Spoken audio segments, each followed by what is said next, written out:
জুলাই গণ অভ্যুত্থানের বর্ষপূর্তি উপলক্ষে রোববার রাজধানীর শাহবাগে জাতীয়তাবাদী ছাত্রদলের সমাবেশ স্থলে লাখো নেতাকর্মীদের ঢল নেমেছে। প্রধান অতিথি হিসেবে লন্ডন থেকে সমাবেশে ভার্চুয়ালি যোগ দিয়েছেন বিএনপির ভারপ্রাপ্ত চেয়ারম্যান তারেক রহমান।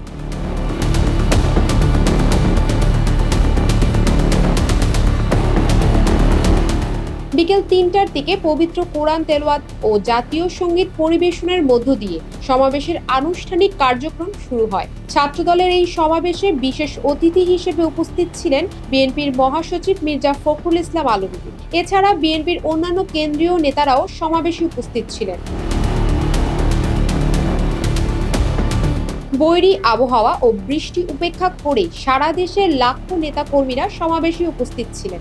ছাত্রদলের কেন্দ্রীয় কমিটির নেতাদের হাজারো কণ্ঠের স্লোগানে মুখরিত হয়ে উঠেছিল শাহবাগের সমাবেশ স্থল।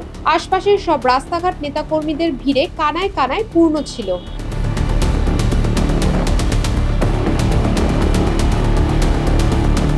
ছাত্রদলের কেন্দ্রীয় সভাপতি রাকিবুল ইসলামের সভাপতিত্বে আয়োজিত এই সমাবেশ সঞ্চালনা করেছেন ছাত্রদলের সাধারণ সম্পাদক নাছির উদ্দিন।